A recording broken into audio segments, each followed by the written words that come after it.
Do you feel the adrenaline at all? There is no adrenaline rush. You know, like if I get a rush, it means that something has gone horribly wrong. You know, because the whole thing should be pretty slow and controlled, and like, I mean, it's mellow. Does the challenge appeal to you? Yeah, for sure.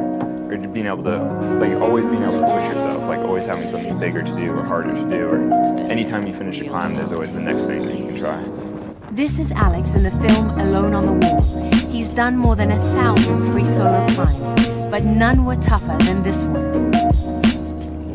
Here he is, just a speck on the northwest face of Half Dome. You can barely make out the Yosemite Valley floor below him as he pauses to rest. He's the only person known to have free soloed the northwest face of Half Dome. What do you consider Alex's greatest achievements to date? That he's still alive. If you look at the past, people that have made a real habit of soloing, you know, at least half of them are dead. In the 70s, John Long was one of the best rock climbers in the world. Today, he's an elder statesman in the climbing community. It's indescribable what it's like to be up real high, because, you know, but you can get some kind of idea about it just by walking to the edge of a cliff or the edge of a building. You look over, and your body you have a visceral sort of effect. You know, you can dial it off with a lot of experience, but not all the way off. Where you just lose your stomach. Yeah. And the real challenge about climbing without a rope is, the fact is that feeling can come up full bore in a split second. And you have to control that. Yeah, you're gonna have to dial that one back really quickly. Or else Diaphragm's gonna be closed. You're not gonna be able to breathe. You have no chance you're gonna die. Alex learned how to control his fear at this climbing gym near his home in Sacramento, California, when he was just a boy. Kind of funny going back. I remember being like a big cave. For 7 years, this is where he came 3 hours a day, 6 days a week. He would climb until he was exhausted, then read old climbing magazines. And that's all I was ever interested in, really. your whole life? Yeah, from when I started climbing, from when I was maybe 10 or 11. I don't even remember when, it was so long ago, but I mean, that's all I ever was into, really. Back then, he was a shy, skinny kid with big ears.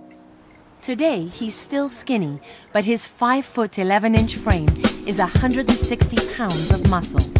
For someone his size, he has big hands. They have to carry his whole body weight when he's hanging off the rock.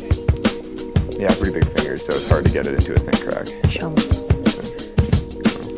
Were they like this before you started climbing? I don't think they were quite this big before I started climbing. I honestly think my connective tissue and stuff has like gotten, like they've just all just gotten beefier, you know. I think it's all like crack climbing, like torquing your fingers in different ways. Alex has acquired something akin to rock star status in the climbing world, where he always draws a crowd. He made the cover of National Geographic. He's also in a nationwide ad campaign for the company The North Face. But the kid who dropped out of college and stole the family minivan to go climbing has been slow to cash in on his success. So, this is really your home? Yeah, this is, when I'm in the U.S., this is mostly my home. You know, it's pretty comfortable, it's pretty cozy, you know, it's easy to move around. You just park on the side of a road? Yeah. You go days without showering? Yeah, of course. Almost everything Alex owns is in this van. He survives on less than $1,000 a month. You can go anywhere. Here tomorrow morning I could wake up and I could drive to the East Coast and then climb there for the next 2 months. He doesn't like to admit he's any good, which is why he's known to his friends as Alex No Big Deal.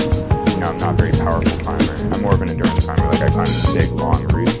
Is there anyone else in the world right now who can do what Alex Honnold can do? I think there's probably a handful of people who possibly could get close to what he's doing. He's